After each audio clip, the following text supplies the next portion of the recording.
By the late 1490s, the French invasion of Italy had seemingly gone as quickly as it had come, and it would appear that things were reverting back to their normal state of affairs. Despite the initial success and devastation of the French rampage through the peninsula during 1494 and 95, the French king, Charles VIII, was soon confronted by an alliance of Italian states, as well as Spain and the Holy Roman Empire, and was forced to withdraw north from Naples. The League army shattered the French and confronted them at Fornovo, aiming to cut their line of retreat and communications. In the ensuing battle, the Italians attempted a complex flanking maneuver, but were unable to fully bring their numerical superiority to bear, and received a bloody nose at the hands of the French. Though a humiliation for the Italians, this battle did not really change the overall situation, and essentially just allowed Charles's force to continue its retreat towards France. Meanwhile, in southern Italy, a Spanish force under Gonzalo de Cordoba, known as El Gran Capitan, and a veteran of campaigns against the Moors, was landed to expel the French. But at Seminara, his army was routed by the inexorable push of French heavy cavalry and Swiss pikemen. However, the French were in a tenuous situation, isolated and far from home. The supporters of the Neapolitan king Ferrandino, the Spanish and Venetians, continued to push against French possessions in Naples, and in the following few years, the remaining isolated French garrisons were driven out. Back in France, Charles himself died in 1498, and thus would be unable to further act upon his ambitions in Italy. Although its aftermath was still being felt, the French invasion likely seemed like a passing anomaly, and many Italian states soon settled back into their usual squabbles. For example, the main conflict, at least in the central and northern portions of the peninsula, was actually between Florence and Pisa. In the aftermath of the French incursion, the Pisans attempted to reassert their status as an independent republic, while Florence sought to keep Pisa under its control. Both sides appealed to France for aid. This was a traditionally Italian conflict of diplomacy, position, and maneuver, in which Venice, Genoa, and Milan gave some support to Pisa in order to further their own ambitions in the region. The Florentines were themselves politically divided, with the Medicis no longer in control, and the preacher Girolamo Savonarola exercising significant influence. And it was a while until they could take more overt actions to reassert their hegemony. A condottieri captain, Paolo Vitelli, was hired to capture the city. Florentine artillery reduced Pisa's walls, but no large-scale assault was made. Afterwards, Vitelli was executed by his employers for this perceived lethargy, an act that did little to improve Florence's situation. This conflict, which resembled one of the innumerable squabbles between Italian city-states, was hardly a decisive war.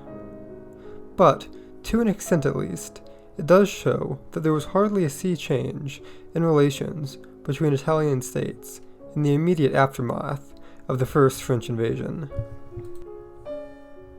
Meanwhile, after the death of Charles VIII, his cousin, Louis, Duke of Orleans, succeeded him as king. Louis had already participated in the first French invasion of Italy, and had his own ambitions in the peninsula. In addition to still possessing Charles's tenuous dynastic link to the Kingdom of Naples, Louis had a claim to the Duchy of Milan as well, as a result of his lineage from the Italian noblewoman Valentina Visconti. The Visconti family had been the previous ruling dynasty of Milan before the Sforzas had taken over. The current leader of Milan, Ludovico Sforza, was descended from a mercenary captain, Francesco, who had seized power. This was something which Louis very much intended to act upon, and this put him on an inevitable collision course with Ludovico. In comparison to Charles, who rushed headfirst into Italy, attaining initial success, but then being ultimately unable to maintain his conquests, Louis was far more methodical and prepared. Before any action in Italy, he secured relations with neighboring countries, negotiating with Henry VII of England, Queen Isabella, and King Fernando of Spain, as well as Archduke Philip, son of Emperor Maximilian.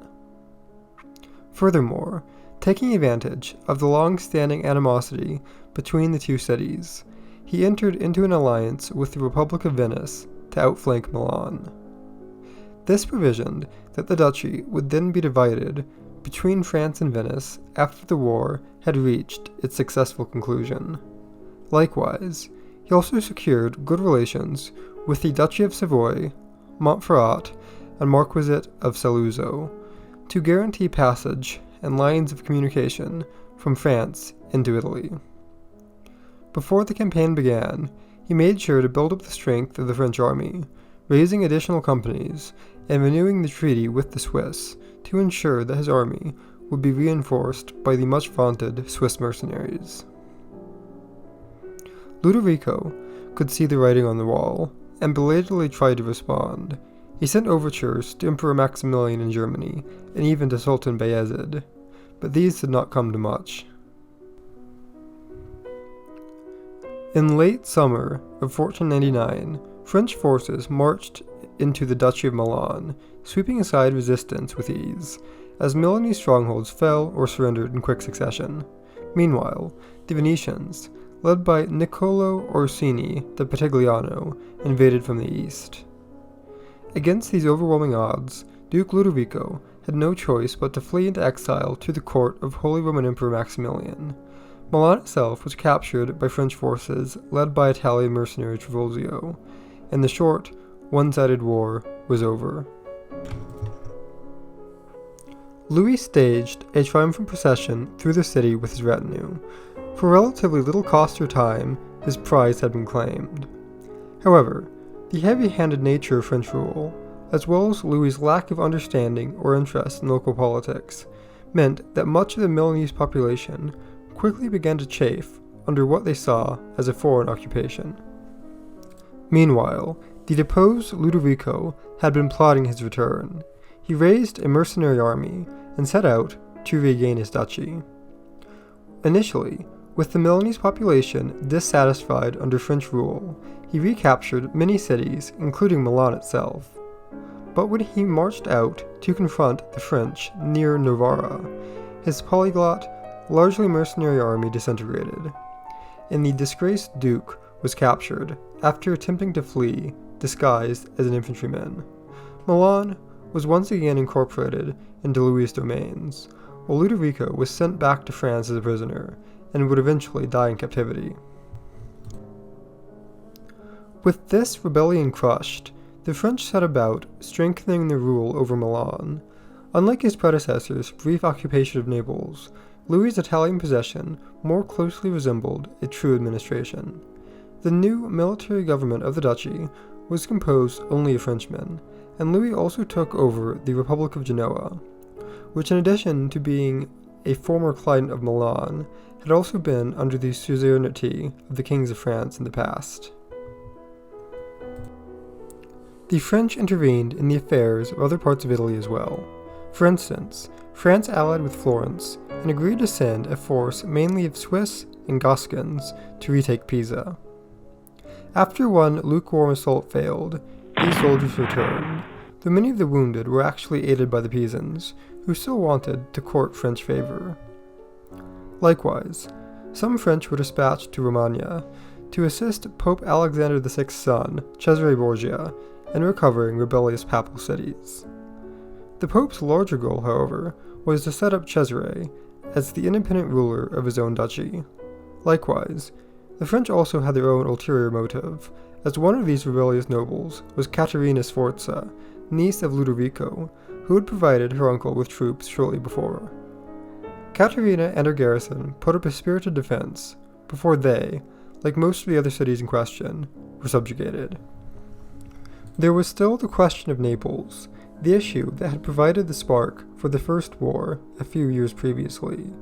It was ruled by an Aragonese cadet branch under King Federigo, and both the French and Spanish had claims to the crown. Despite Federigo being his cousin, in the fall of year 1500, Fernando of Aragon agreed to a secret treaty with Louis to partition the kingdom between the two of them. Louis would get the northern portion, including Naples itself, while Fernando would take the southern areas. During the summer of the next year, the French invaded from the north, using their formidable artillery train to bombard resistance into submission. The city of Naples quickly surrendered. King Federico abdicated and was sent to France as a prisoner. Meanwhile, the Spanish landed in the south under Gonzalo de Cordoba and faced relatively little opposition, capturing Prince Ferdinand. Like his father, he would die a captive in another kingdom. Beset by two of Europe's major powers, the outcome was never really in doubt. Naples was quickly conquered and then divided between French and Spanish spheres of influence. Unsurprisingly, this tenuous agreement between two such power-hungry kings did not last long. There was no clear boundary between zones of control, while many nobles owned land in both French and Spanish areas. Furthermore, strange as it might seem, a dispute broke out over who would collect the dogana, or revenue taxed from migratory herds of sheep. Soon, small-scale skirmishes escalated into open conflict between the two kingdoms. Initially, the numerically inferior and lighter-equipped Spanish were at a disadvantage.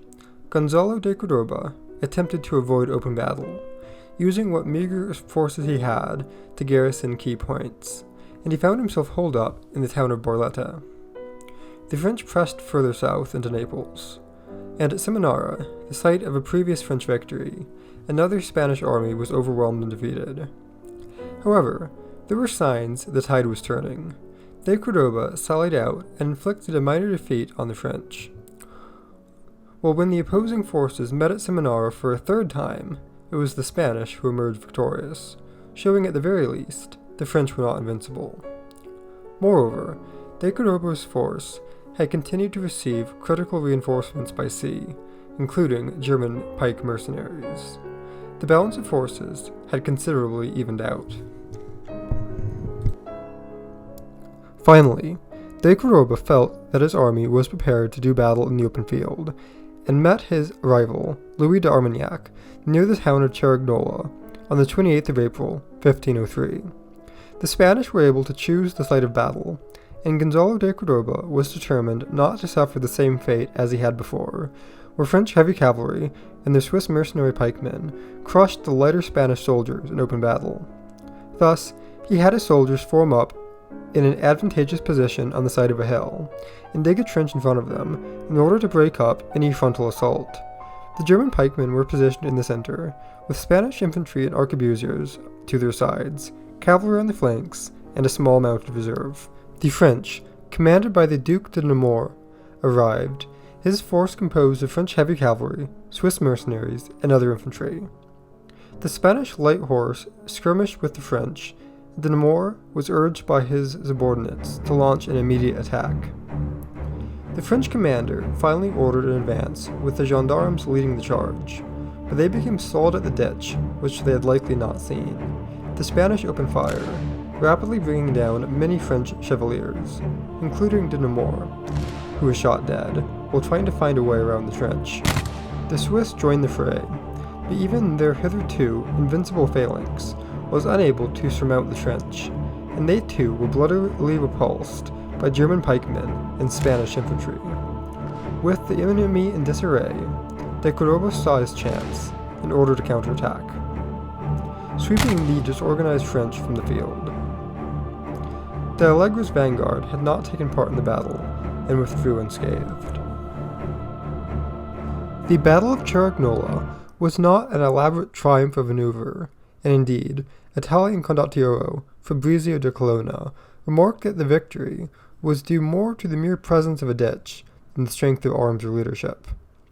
But de Cordoba had made skillful use of the terrain and field fortifications to maximize the performance of his own soldiers and defeat the until now uncontested French.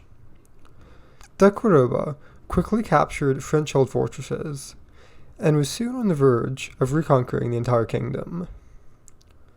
Louis was furious upon hearing news of this defeat, and demanded that the lost territory be regained. a new French army was dispatched, under the command of Italian mercenary Francesco Gonzaga, who had himself fought against the French at the Battle of Fornovo just several years before. In face of the French advance, de Cordoba was forced to give up the siege of Gaeta and withdraw behind the Garigliano River. The French pushed ahead against stiff Spanish resistance, and were able to secure a bridgehead, but could advance no further. Around this time, Francesco Gonzaga was replaced by another Italian, the Marquis of Saluzzo. The situation now settled into a stalemate, as heavy rains flooded the area, drenching both camps, and soldiers from either army suffered terribly from disease and lack of supplies. As the opposing forces stared at each other for weeks through the winter, as conditions continued to deteriorate, it now became clear that this was a waiting game to see who would break first, the French or the Spanish. De Cordoba decided he wasn't going to leave this up to chance, and decided to go on the offensive.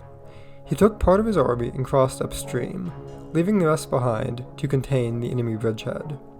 This move caught the French completely by surprise, who didn't even have time to form up in proper battle order before the Spanish were upon them. Most were quickly scattered, save for a small number of men-at-arms, who bravely tried to screen the flight of the rest of their army. It was another complete Spanish victory. De Cordoba quickly conquered the city of Gaeta, and soon, practically all of Naples was in Spanish hands, while the ragged, haggard remnants of the French army retreated back north. Though Louis remained in possession of Milan, his forces had been decisively beaten in the south, and the French were no longer the clear masters of the battlefield. From a geopolitical standpoint, the situation had also changed. Although the war was fought in Italy, and certainly involved many Italians, it had essentially been a conflict between France and Spain. A harbinger of what was to come, as the peninsula would soon become a battleground for the great European monarchs yet again.